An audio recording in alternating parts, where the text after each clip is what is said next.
दोस्तों अपनी क्लास की डेली रूटीन पढ़ाई के साथ साथ में हमें कुछ ऐसे क्वेश्चंस की भी लगातार प्रैक्टिस करते रहनी चाहिए जो हमें इन फ्यूचर कॉम्पिटिटिव एग्ज़ाम की तैयारी में हेल्प कर सके।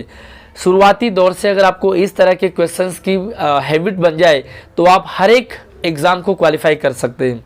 आपने देखा होगा कि हर एक एग्ज़ाम में इसी तरह के क्वेश्चंस अब पूछे जाने लगे हुए हैं। एसएससी के एग्ज़ाम में पूछे जाते हैं, एनएमएमएस स्कॉलरशिप के एग्ज़ाम में पूछे जाते हैं, एमबीपीपी एग्ज़ाम में पूछे जाते हैं, एनटीएससी के एग्ज़ाम में पूछे जाते हैं।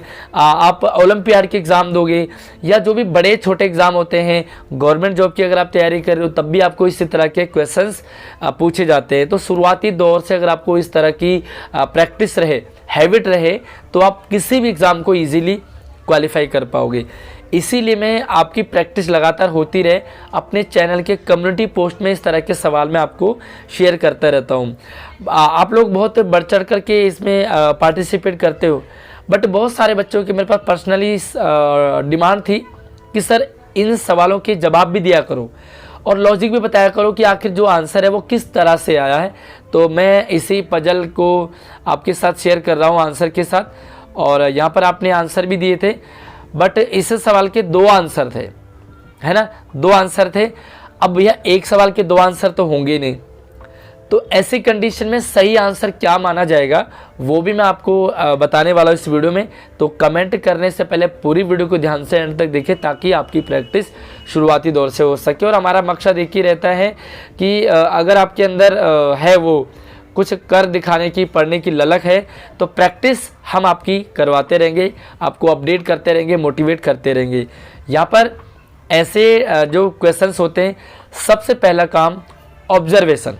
आप प्रश्न को देखें, पढ़ें, समझें क्वेश्चंस की क्या डिमांड है। जब आप इस तरह के क्वेश्चंस को लगातार प्रैक्टिस में लाओगे तो आप देख पाओगे कि आपको देखते ही सवाल का आंसर आ जाता है।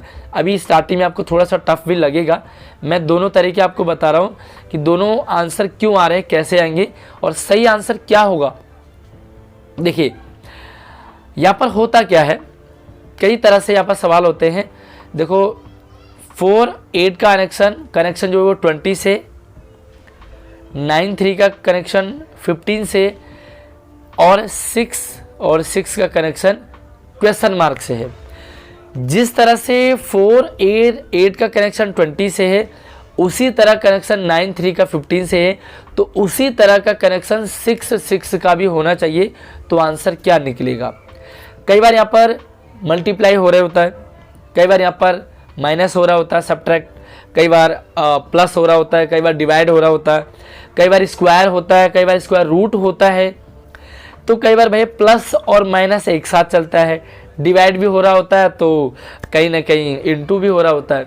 तो आइए देखते हैं क्या इसका आंसर था। देखो पहला तरीका क्या था कि आप देखोगे जो 8 है इसको दुगना कर दो, तो 8 का दुगना क्या होता है 16, और इसमें इस वाले को प्लस कर दो। पहले बीच वाले को दुगना कर दिया और फर्स्ट वाले को प्लस कर दिया, तो 16 में अगर हम 4 जोड़ेंगे तो भैया आंसर निकल के आएगा 20, ये 20 आ गया। लेकिन क्या यही पैटर्न दूसरे में फॉलो हो रहा है? आइए देखते हैं। सेम पैटर्न दूसरे में भी फॉलो होना चाहिए। इसका मतलब आप 3 का दुगना करते हैं, तो 3 का दुगना कितना होता है, थोड़ा सा इसे हटा देते हैं यहाँ से। 3 का दुगना होता है भैया 6, और 6 में हमने 9 जोड़ा तो भैया आंसर आपका 15 आ जाएगा। 9 और 6 15 होता है। इसका मतलब पहला वाला और दूसरा वाला पैटर्न सेम हो रहा है, तो सेम पैटर्न आप तीसरे में भी अप्लाई करोगे।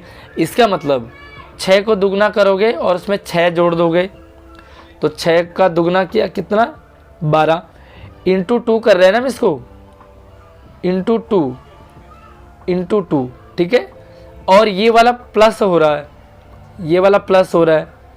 तो अब आप देखो 6 को हमने दुगना किया तो 12 आया, 12 में हमने 6 जोड़ दिया तो आपका आंसर आ गया 18। तो यहाँ पर जो आपका आंसर आ रहा था वो आना था 18। अब बहुत सारे बच्चों ने 18 आंसर लिखा है, बट एक और आंसर इसका है। अब आप सोचोगे एक ही सवाल के 2 आंसर कैसे हैं, तो मैं आपको वो भी बताऊंगा। और जब भी आपको इस तरह के क्वेश्चंस हो आपको क्या करना है वो भी मैं आपको बताऊंगा। दूसरा तरीका क्या है, दूसरा जो पैटर्न था उसमें ये था, इसमें 3 चीज़ें अप्लाई हो रही हैं। पहला हो रहा है इनटू, दूसरा हो रहा है प्लस, तीसरा हो रहा है माइनस।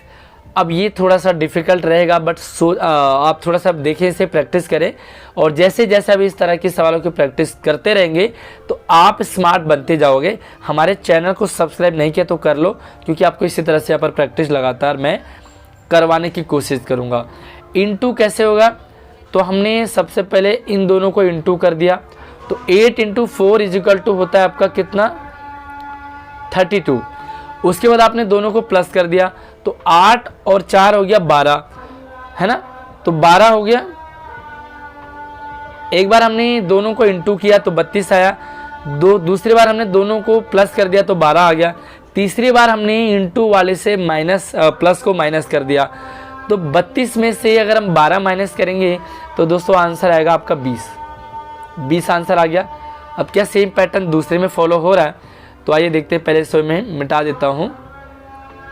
देखो फिर से सेम पैटर्न दूसरे में भी फॉलो होना चाहिए।